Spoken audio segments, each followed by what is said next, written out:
All right, let's get into it. We're doing a deep dive today on one of the most persistent bottlenecks in big professional AV installations. I mean, how do you reliably push 4K capable video, hundreds of feet over affordable cable? And that brings us to our focus today, the Aurora Multimedia DXE-CAT-S2-4K HDMI Hdbaset extender kit. Exactly. And this is a really fascinating engineering solution we're looking at. We're talking about a complete kit here, a transmitter and a receiver. And our mission really is to unpack how Aurora gets that impressive 600-foot transmission distance.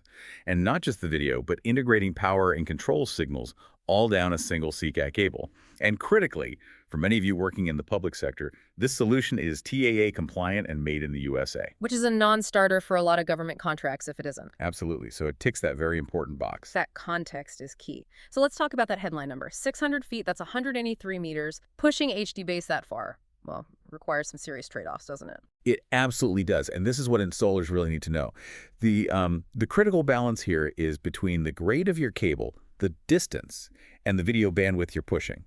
For instance, if you want the maximum possible quality this kit supports, that's 1080p 60 Hz with a rich 48-bit color depth, you're limited to the standard Hdbaset range, about 330 feet. Right, the standard range. So if you're planning a genuine marathon, run that full 600 feet, what kind of compromise are you making, and what's the required cable? Okay, to hit that 600-foot mark, you have to use Cat 6A shielded cable. No way around it. And you accept a bit of a drop in quality, down to 1080p 60 Hz 24-bit color. Still very high quality, but not the absolute max. Exactly. And the maximum resolution overall is 4K at 30 Hz, and of course it handles all the standard HDCP compliance. The big takeaway for you is that distance is entirely dependent on meticulous cable choice. Speaking of dependency, that leads us right to power. Pushing video 600 feet is one thing, but pushing power reliably over that kind of run, I mean, you're fighting voltage drop the whole way. And here's where it gets really interesting. This is all about installation simplicity. Aurora developed something called Flex Power, PoE. They've even filed patents for it.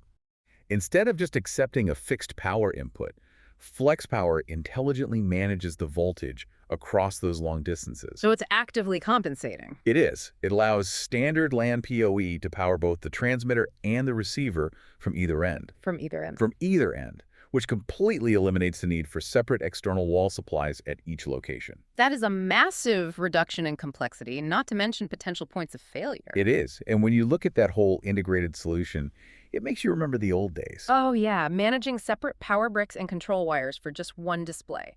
This is where the real cost savings are, in time and labor. That's right, because that single CAT cable is consolidating everything, not just the video and flex power, but also bidirectional RS-232, IR control, and even LAN pass-through. A total consolidation approach. It's what you need for a modern, complex installation. So let's ground this device a bit. At a $998 price point, it's pretty competitive against fiber alternatives. And physically, it's quite compact, 4.7 inches by about 3 inches. Does it come with decent mounting hardware for, say, rack integration? Yes, it does. The hardware's included wall tabs and a rack bracket are in the box. This focus on physical security and size, it really shows it's designed for clean, secure, professional installs. So what this all means for you is that the DXE-CAT-S2-4K offers a pretty compelling balance. You get that high-end range, up to 600 feet, combined with a radical reduction in complexity. The takeaway here is that copper solutions are fiercely fighting back against fiber.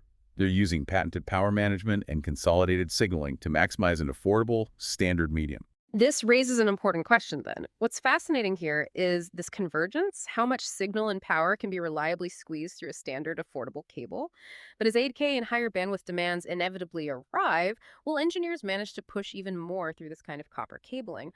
Or are we witnessing the final practical limits before fiber optics just becomes the standard baseline for all commercial distribution? Something to consider as you design your next large-scale video network.